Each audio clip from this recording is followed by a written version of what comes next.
Good morning, East Garner staff. Welcome to our second quarter quarterly review. We're going to start today by just looking at some historical data. We're not going to spend a lot of time on this as this is the same data that we looked at during our quarterly review for first quarter. Here's our ELA historical data. Remember, when we're looking at this data, we always want to look at the cohort, so look diagonally to see how those students progressed over the years. Again, here is our math EOG data, so you want to look at that the same way. Our science historical data, and our third grade BOG data. Here is our current BOY MClass data, just so we're looking at it. We talked about this also during first quarter, but to begin our year, 18% of our kindergartners were proficient, 38% of our first graders were proficient, 28% of our second graders were proficient, and 39% of our third graders were proficient. Also, at the beginning of this year, our third graders took their BOG and we scored a 7.5% proficiency for our third grade BOG. Now looking into our new data. Okay. This will be coming in January. We know our window for our NKT and our STAR math, so this information and data will be given to you as soon as we are able to get through that assessment window. We have our Dreambox data, so this is our predicted data. We see in our September, October, November, and our December. We're really looking at our students that are potentially on track and on track. Just like most assessments or most programs, they say that it is 85% reliable to be able to indicate how a student will perform on the EOG. So this takes that into consideration. You will notice that we had a drop off in December. This could be due to us using it less because of check-ins, MClass testing, and all the other assessments that were taking place during September. But we do know our overall goal in January is to jump back and make that upward trend in our proficiency for Dreambox. Here is our current middle of the year data for MClass. So for kindergarten, we went from 18% proficient to 25% proficient. In first grade, we went from 38% proficient to 41% proficient.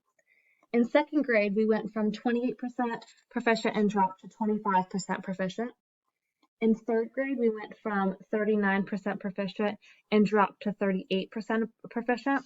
Something to take into consideration with third and fourth grade is that our third grade read to achieve students are considered third grade when it's coming. So our fourth graders who are still read to achieve labeled, who did not pass and have a good cause exemption last year, are in that. So you'll notice that it says that 83 students took the third grade test, and we do not have 83 third graders because a handful of those students are our fourth grade students. The same discrepancy when we get to our fourth grade data, which is sitting at 64% proficient. That is most likely due to the fact that a handful, about 15 to 20 of those students, were taking that third grade test. So all of those fourth grade students that took it were students that had a good cause exemption last year. So they either passed the EOG, they passed the BOG, or they passed the Read to Achieve test or iStation last year. In fifth grade, we are at 44% proficient. Overall, as a school, we went from 36% proficient to 38% proficient. When looking at our math NC check-ins, we are noticing our new trends. Now, we don't love these scores, but in comparison to our first check-ins, we have made some good growth. In third grade, our math check-in is currently, for second check-in, is 31.7%, so we've made a 19% growth. In fourth grade, it's 25.9%, so we made a 6.2% growth. And in fifth grade, we're at 31%, which means that we had a 6.6% growth in our fifth grade data for check-ins.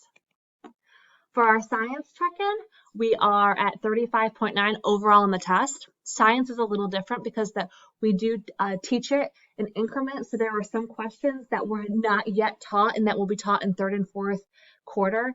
So when looking at just the questions out of the 25 question test, 15 of those were taught. And if we're looking at just those questions that were taught, we are sitting at 60.9% with those items. Just a little bit school-wide initiatives and what we have going on. We have our Google One and Google Two certified staff members, as well as our professional digital portfolio staff. Letters completion. Currently, we are at 22% of letters of our staff is in progress right now, while 39% of our staff is completely trained in the process. We talked a little about this earlier, that you are probably currently have either done the training, are currently in the process of it, or will start it in January. So be on the lookout for that. Also, for positive office referrals, our goal is 100, and last quarter we had 86. We really want to bump that up for our third quarter. And from affirmations, we were at 79, so we made a huge increase in our staff affirmations on our board. That is it. Now you guys are going to take this time to watch the quarterly review videos from your subcommittees.